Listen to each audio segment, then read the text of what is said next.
जय गुरु दोस्तों, आज के इस वीडियो में हम जानेंगे वंश और वैशिष्ट।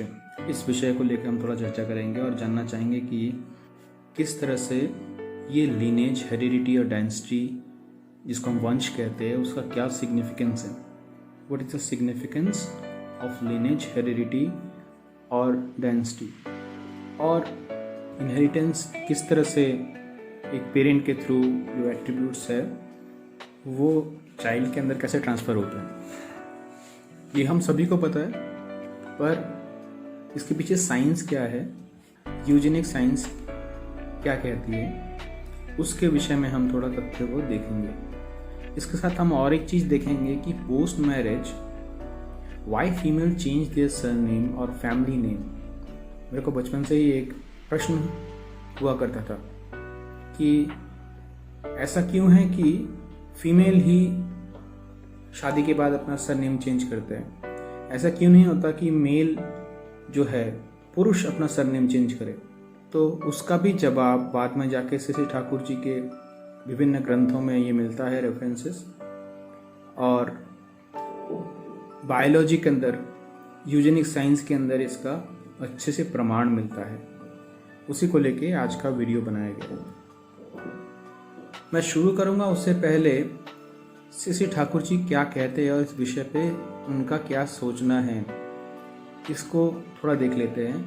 जहाँ तक श्री ठाकुर जी का सवाल है, वो हर जगह पे, हर एक ग्रंथ में, चाहे वो इनडायरेक्टली, और कुछ ग्रंथ तो बिल्कुल इसी पर ही डेडिकेटेड है, जो उन्होंने वर्णाश्रम, वर्ण के ऊपर, वर्ण के मेंटेनेंस के ऊपर, लीनेज के ऊपर बहुत बहुत जोर दे के कहा है। हर जगह पे उन्होंने इस चीज़ को जोर दिया है।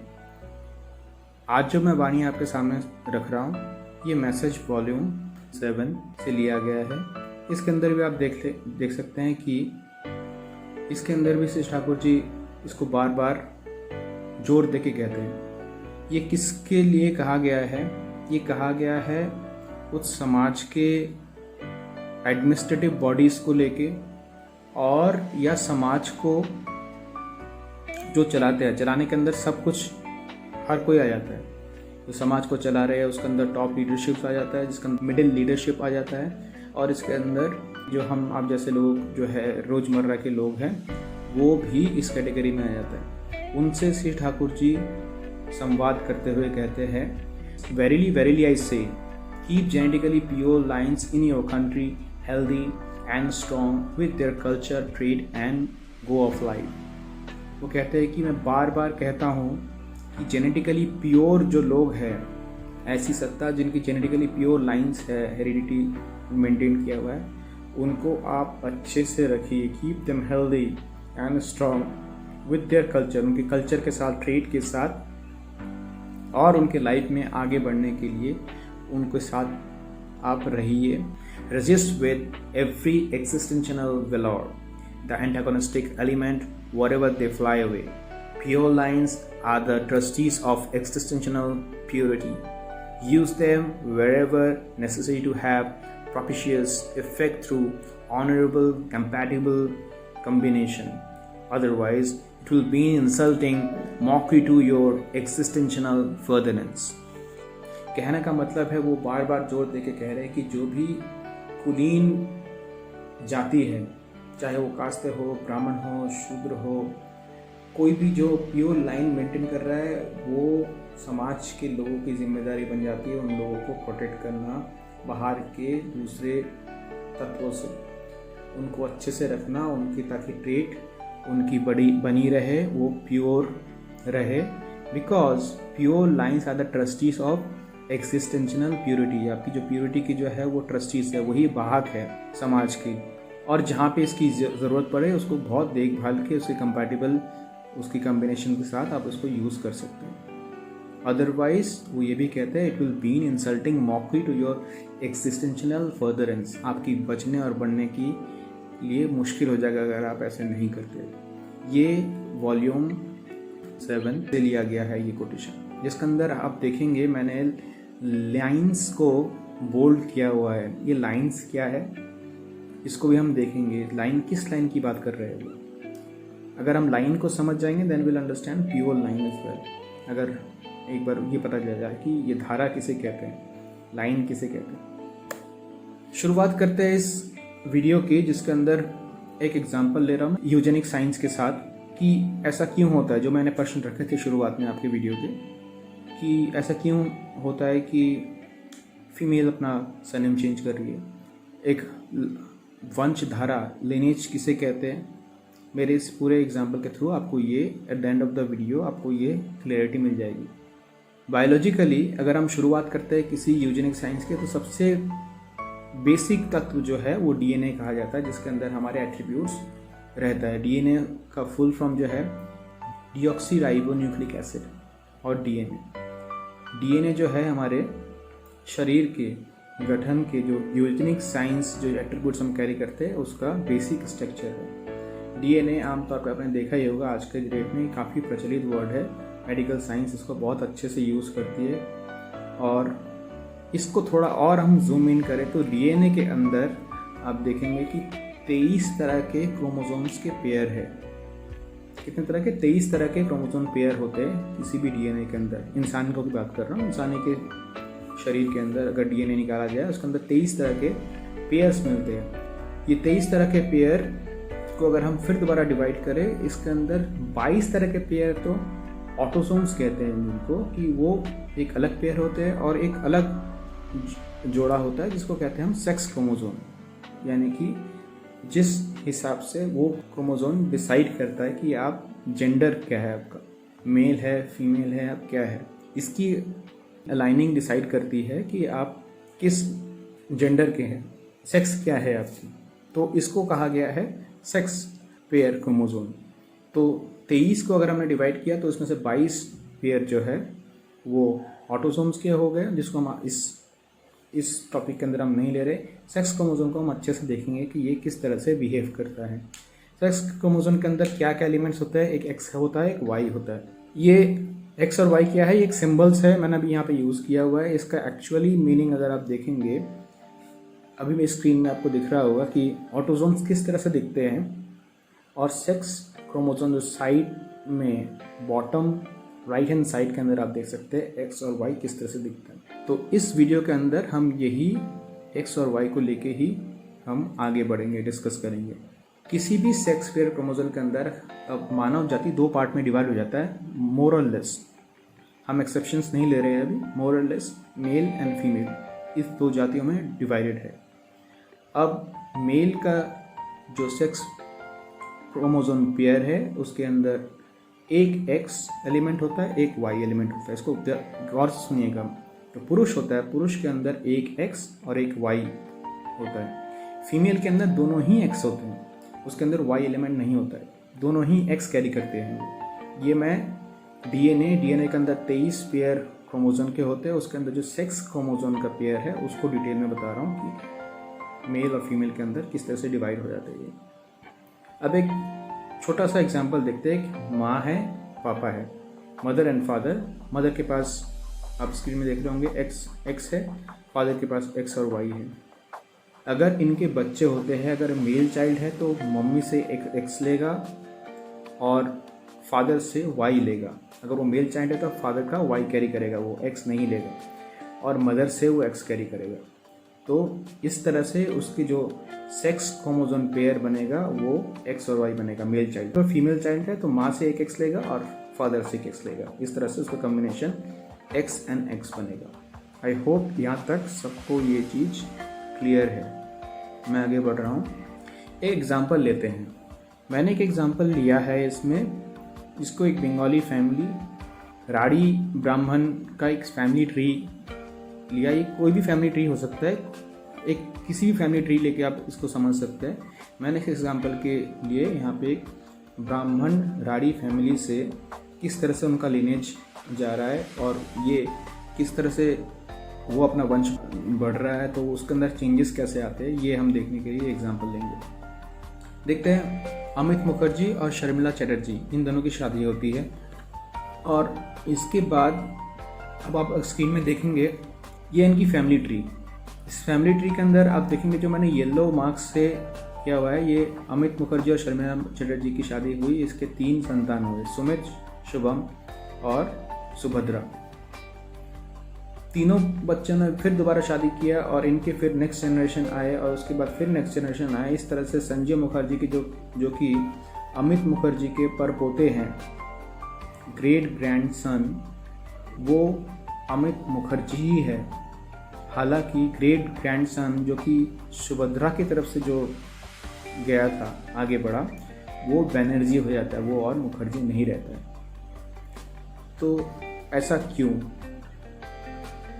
आप कोई इसको कह सकता है कि सुभद्रा बेटी थी तो उसका गोत्र चेंज हो गया, वो दूसरे घर में चली गई, वो दैट इज़ अंडरस्टैंडेबल, ये होता है, समाज का वो रीति है। बट मैं जो मेरा पर्पस है यहाँ पे, वो पीछे इसके बैकग्राउंड में क्या होता है, what is the scientific evidences जिसके तौर पे ये हुआ, जो सरनेम चेंज हो रहा है, लिनेज चेंज हो रहा है, उसको समझते हैं। उसको समझने के लिए दोबारा उसी फैमिली में जाते हैं और देखते हैं कि वो किस तरह से गठित है। तो अमित मुखर्जी और शर्मिला चटर्जी हमने देखा, इनके जो अगर हम क्रोमोसोम्स लगा देते हैं, अलग अलग फैमिली से बिलोंग करते हैं, तो मैंने इसको डिनोट करने के लिए अलग अलग कलर दिखाया, एक्स एंड वाई।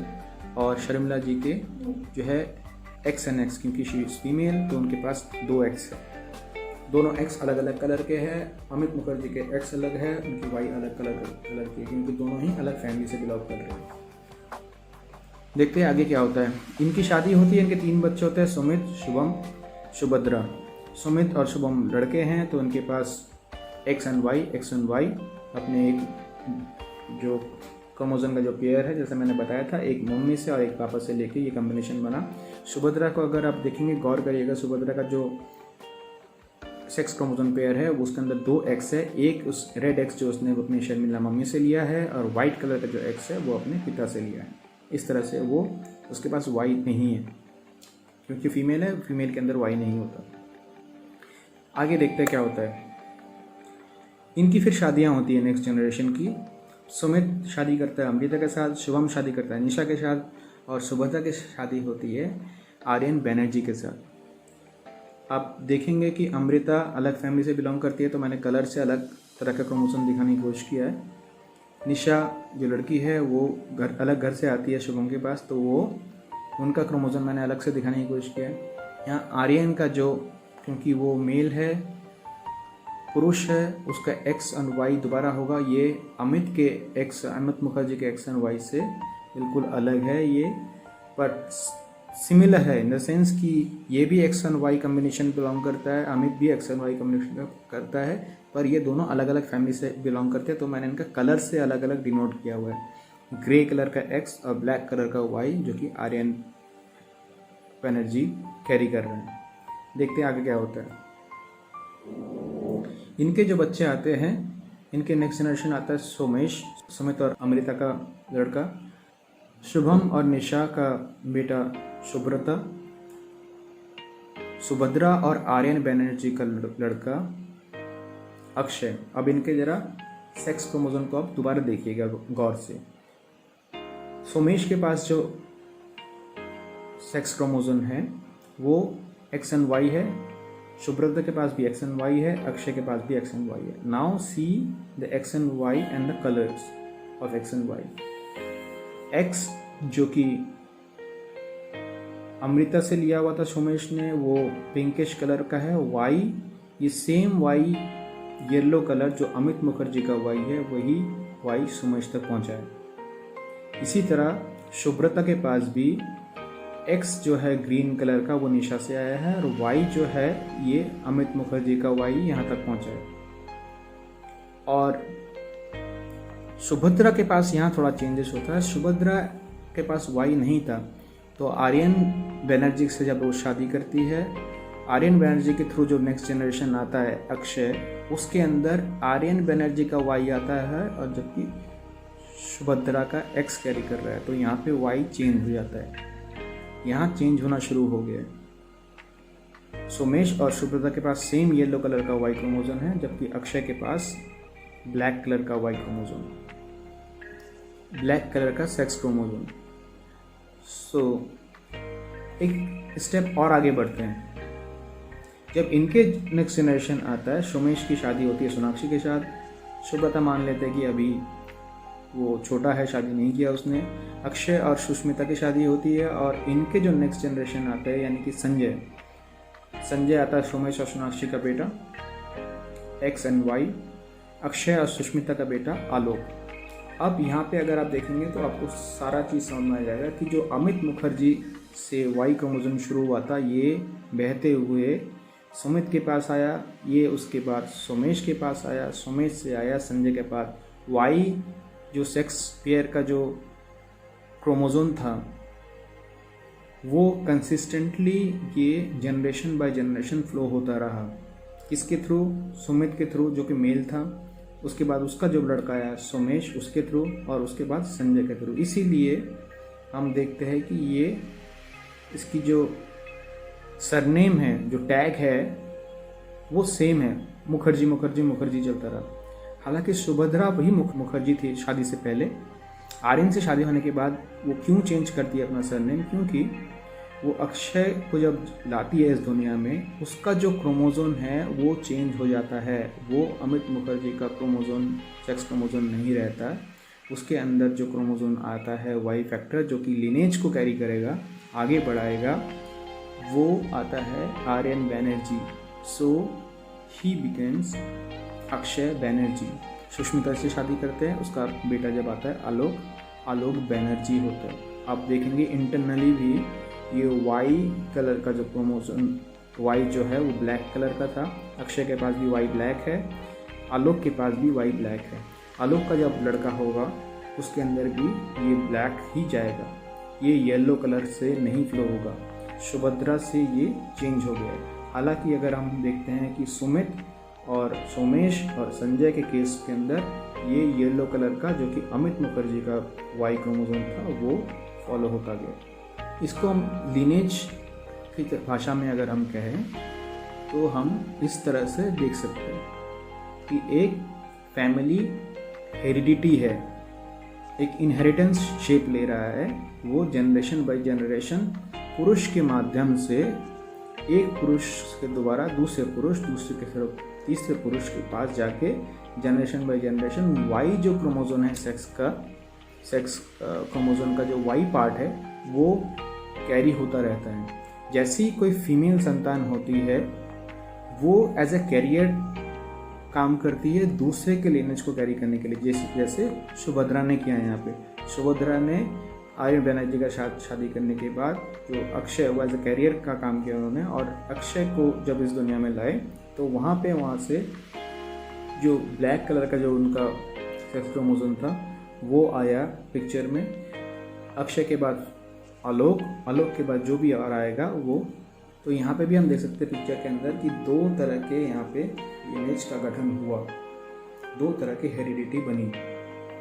एक हेरिडिटी मैं दोबारा बता देता हूँ, अमित, सुमित, सोमेश, संजय, और दूसरा हुआ आर्यन, अक्षय, आलोक। और इसीलिए मेरे स्क्रीन में देखेंगे इनका सरनेम जो है संजय का मुखर्जी बना और आलोक का बैनर्जी बना, क्योंकि जो डीएनए का सेक्स क्रोमोसोम का जो पेयर था वो मेल कैरी करते हैं। इसीलिए शादी के बाद फीमेल अपना सरनेम चेंज करती है। ये सरनेम कुछ भी नहीं है, जस्ट उस लीनेज का नॉमेनक्लेचर है कि किस वंश से आप बिलोंग करते हैं, उसका टैगलाइन क्या है, नाम क्या है। हम सभी जानते हैं इसके बारे में, मतलब ये सोसाइटी के अंदर बहुत प्रचलित धारा है, पर बैकग्राउंड में ये होता है, इसीलिए ये नाम रखा जाता है। श्री ठाकुर जी ये जो स्पर्म के थ्रू जो ये हेरिटेज आगे बढ़ता जाता है, इसको देखे एक उनकी वाणी है। ये भी मैसेज वॉल्यूम 7 इसमें दिया गया है, मेरे स्क्रीन पे आप देख रहे होंगे। Sperm inherits shape and characteristics with attribute which always exist in the paternal line, procuring characteristics of forefather। अब यहाँ पे देखने वाली चीज़ है कि paternal line and procuring characteristics of forefather। यहाँ पे 4 मदर्स नहीं कहा गया, 4 फादर। पितृ पुरुष का जो कैरेक्टरिस्टिक्स है वो स्पर्म कैरी करता है। देखते हैं और विद्वान लोग इस विषय में क्या कह देते हैं। एक रोमानियन और फ्रेंच भाषा के जाने माने फिलोसोफर एमएल चोरान वो कहते हैं इस विषय में कि to defy the heredity is to defy the billions of years to defy the first cell. कहने का मतलब कि अगर आप हेरिडिटी को डिनाई करते हैं, मना करते हैं, तो आप उस बिलियन ईयर के साधना को भी मना कर रहे हैं, जो कि एक के बाद एक जनरेशन के बाद एक जनरेशन उसके बाद वो फॉलो होता हुआ आ रहा है। यानी कि आप इनडायरेक्टली उस फर्स्ट सेल को भी आप डिनाई कर रहे हैं जो कि कभी एग्जिस्ट हुआ था। तो इनडायरेक्टली वो कहना चाहते हैं कि you can not deny the heredity fact. Ariel Miranda ये रिसेंटली काफ़ी फेमस हो गई थी, अमेरिकन एक्ट्रेस है और टीवी सीरियल्स के अंदर, सीरीज़ के अंदर काफ़ी काम किया है उन्होंने। ये क्या कहती है, I think it's really important to teach our children about their lineage and it especially makes a difference if you share that information while they are young। कहते हैं कि जब वो यंग होते हैं बच्चे, it's important to share their stories of lineage, कि पितृ पुरुष के बारे में अगर उनको बताया जाए कि मेरा वंश ऐसा था, मेरे दादाजी ऐसे थे, उनके दादाजी ने ये किया था, उसके दादाजी। इससे क्या होता है कि एक बोध जगता है अपने पितृ पुरुष के बारे में, वंश के बारे में और देश के बारे में। तो वो एक समझते हैं, उनकी आइडेंटिटी क्लियर होती है कि वो कौन है, क्या है। मैं आपको एक छोटा सा एग्जांपल देता हूँ कि श्री ठाकुर जी कितने सीरियस थे इस चीज़ को लेके। उनकी शरीर खराब हुआ तो शरीर से जैसे डॉक्टर के जांच करते हैं तो खून लेना पड़ा। तो पैरीदा थे हमारे डॉक्टर, वो खून लेने के लिए आए, वो ब्लड वगैरह लेने के लिए। तो जब वो ब्लड निकाल रहे थे तो श्री ठाकुर के मुख से निकला कि बहुत ध्यान से निकालना खून, एक बूंद भी नीचे नहीं गिरना चाहिए, मेरे पितृ पुरुष का खून है, मेरे नीचे इसको नहीं गिरा सकता।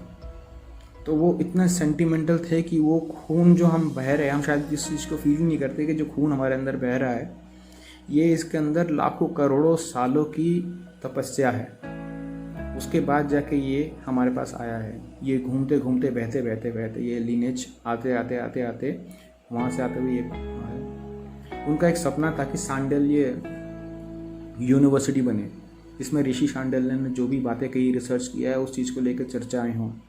ऐसा क्यों? क्योंकि उनका जो गोत्र था वो शांडिल्य था और वो ये चाहते थे कि मैंने शांडिल्य लेके बनाया तो कोई जिसका जो पितृ पुरुष का जो गोत्र होगा उसको लेके वो भी रिसर्च करेगा, वो भी उस चीज़ को जो उसके हेरिटेज में जो कभी सिद्धियाँ हुई थी उस चीज़ के लेके जागृत होगा और वो भी उसके लिए कुछ काम करेगा। तो उनका बड़ा ही उद्देश्य था कि लोगों को they should aware of this fact कि जो हेरिडिटी है, पूर्व पुरुष है, पितृ पुरुष है, उन्होंने वो क्या किया है, उन्होंने वो कहाँ से आए हैं, वो कौन है, इस चीज़ को जानना, इसको स्वीकार करना और इस चीज़ के ऊपर गर्व करना। ये क्रोमोजोन मैंने इतनी देर से मैं इस वीडियो में बोले जा रहा हूँ, तो ठाकुर जी ने क्या क्रोमोजोन के बारे में कुछ बताया इस तरह से डायरेक्टली? आपको जान के आश्चर्य होगा कि उन्होंने क्रोमोजोन का नाम लेते हुए बताया है। मैं दोबारा यूजेनिक साइंस का जो वॉल्यूम है, ये मैसेज वॉल्यूम 7, उसको रेफर करते हुए एक कोटेशन आपको दे रहा हूँ। ये श्री ठाकुर जी का ही बताया हुआ है। Female chromosome which comes out from the paternal ancestral clan through father and accumulates in the ovum with its nutritive element combines with spermative chromosomes and gets adjusted in cross-like composition which turns into a zygote and develops the body with the impetus of the sperm. Thus, male and female chromosome create the body with the vital flow of existential lore which Providence provides with all its attributes and essence of life, as I think।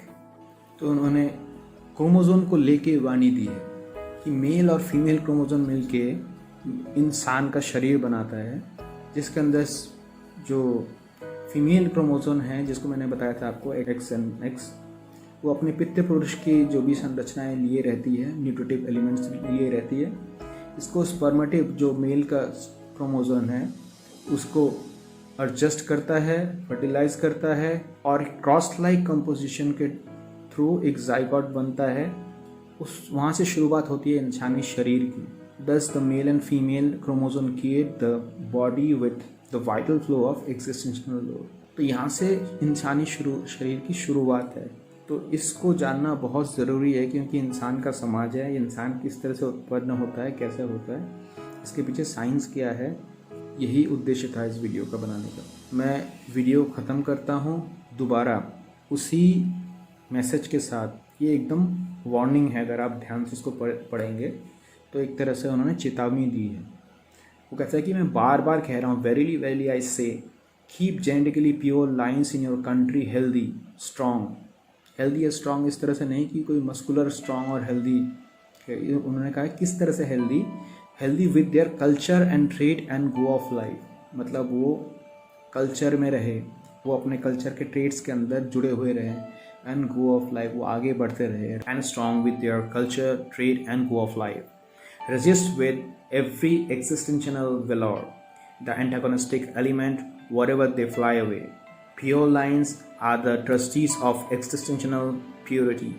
Use them wherever necessary to have propitious effect through honorable, compatible combination. Otherwise, it will be insulting mockery to your existential furtherance. तो इस message के साथ मैं ये presentation यहीं पे समाप्त करता हूँ। अगर आपको और इसके विषय में जानना है यूजेनिक साइंस के अंदर, तो श्री ठाकुर जी के विभिन्न ग्रंथ है जिसके अंदर उन्होंने इसको डिटेल में बताया हुआ है। मेरा जो उद्देश्य था कि जब हम कहते हैं कि गोत्र चेंज हो गया है, शादी हो गई है, इस लड़कियां घर चेंज कर रही है, लड़कियां सरनेम चेंज कर रही है और पुरुष नहीं करता, तो इसके पीछे साइंस क्या है, बायोलॉजी क्या है। मेरे ख्याल से आज आप इस फैमिली ट्री को अगर आप देखेंगे, जो मैंने अभी एग्जांपल के थ्रू दिखाया था, इससे आपको पता चल जाएगा क्योंकि पुरुष ही है जो कि वो क्रोमोसोम बाय क्रोमोसोम, उनके जो सेक्स क्रोमोसोम्स होते हैं, हेरिडिटी वही कैरी करते हैं। ऐसा नहीं कि उनका फीमेल का इन्फ्लुएंस नहीं रहता, इन्फ्लुएंस रहता है, बट वाई क्रोमोसोम फीमेल के पास नहीं होता है। तो मेल का ही सरनेम, इसलिए उस एज ए नॉमेनक्लेचर कि वो क्रोमोसोम क्या है, किस घर का है, उसका पितृपुरुष कौन है, इसको डिनोट करने के लिए उसके साथ एक टैग लगा दिया जाता है। मुखर्जी, बैनर्जी, चैटर्जी, घोष, सान्याल, शर्मा, तो वो हम एक टैग लगा देते हैं, which is very very scientific. इसके पीछे ये रीज़न है। अगर आपको और जानना है तो नाना प्रसंग का द्वितीय खंड पढ़ सकते हैं, उसके अंदर आर्यन कल्चर को लेकर श्री ठाकुर जी ने बहुत अच्छे से बताया हुआ है। आलोचना प्रसंग के खंड पढ़ सकते हैं जिसके अंदर ठाकुर जी ने फिर उसके बातों बातों में चर्चाएँ हुई है। ग्रंथ बहुत है क्योंकि जब भी ठाकुर जी ने वाणी दी है उसका बेसिस ठाकुर जी का यही रख के वाणी दी। तो अब आप जब जान चुके हैं इस विषय को, लीनेज किसे कहते हैं, वैशिष्ट किस तरह से फॉलो होता है, parent to parent, generation to generation, अब हम क्या कर सकते हैं। अगर आप युवक है, किशोर अवस्था में हैं, यंग है, तो आप अपने पेरेंट्स से पूछिए। अगर आप नहीं जानते, मैं अज्यूम कर रहा हूँ कि अगर आपको नहीं पता, तो आपको अपने हेरिटेज, अपने लिनेज के बारे में ज्ञान होना चाहिए। तो आज ही अपने पेरेंट्स से इस बारे में पूछिए। अगर पेरेंट्स को जितना पता है उसको एक नोटबुक के अंदर लिखिए। मिनिमम 7 पुश्तों का आप एक हेरिडिटी बनाइए कि ये कहाँ से आए थे, मेरे दादाजी कौन थे, उसके दादाजी कौन थे, वो किस नदी के पास रहते थे, वो किस गांव में रहते थे, उनका क्या पेशा था, वो किस सब्जेक्ट में अच्छे थे। जो भी कुछ आपको जानकारी मिले पूरे वंश को, जो गोत्र के जो किस स्वामी हैं, उस गोत्र के स्वामी कौन थे, कौन से ऋषि हैं, वो ऋषि क्या थे, वो किस नदी के पास उनका बसेरा था, किस टॉपिक पे उन्होंने रिसर्च किया था, उतना ज़्यादा जान सके उस विषय में इसको एकत्रित करिए और एक नोटबुक के अंदर इसको लिखिए। अगर आप किशोर नहीं हैं, ऑलरेडी आप गृहस्थ जीवन व्यतीत कर रहे हैं, 40s-50s के पास पहुंच चुके हैं, तो आप अपने नेक्स्ट जनरेशन के साथ संवाद साधिए और उनके साथ बैठक घर में इन बातों के साथ चर्चा होनी चाहिए। ये श्री ठाकुर जी की बातें कहीं किताबों में ही ना रह जाए, ये हमारी ज़िंदगी में उतरे प्रैक्टिकल लाइफ में। बैठे घर के अंदर उनके साथ बैठ के इन सब बातों पर चर्चा करिए कि किस वंश से बिलोंग करते हैं, कौन है, पूरा लिनेज के बारे में उनसे डिस्कस करिए। आज आपके पास मौका है इन बातों पर चर्चा करने का। जितना भी आप जानते हैं, आई एम श्योर कि आपको बहुत ज़्यादा पता नहीं होगा, क्योंकि ये बातें किसी जनरेशन में हम इतना ज़्यादा इम्पोर्टेंस देते नहीं हैं। शशि ठाकुर को पकड़ने के बाद, उनको फॉलो करने के बाद ये एहसास होता है कि कितना महत्वपूर्ण जानकारियाँ हैं ये। तो अगर नहीं जानते तो जितनी जानकारी है अपने दादाजी से, अपने पापा से, अपने रिश्तेदारों से जितना एक्यूमुलेट कर सकते हैं उसको एक नोटबुक में सजाइए उसको, और इस चीज़ की घर में चर्चा होना चाहिए, इस चीज़ का ज्ञात होना चाहिए। आप लोग सब अपना ध्यान रखिएगा, शरीर का ध्यान रखिएगा, अपने आसपास के लोगों का ध्यान रखिएगा। आप सबके इष्टमय जीवन के लिए अपने परम पिता के पास मैं प्रार्थना करता हूँ। मैं उम्मीद करता हूँ ये आपको इन्फॉर्मेशन अच्छा लगा होगा, यूज़फुल लगा होगा। Thank you so much for watching this video. जय गुरु।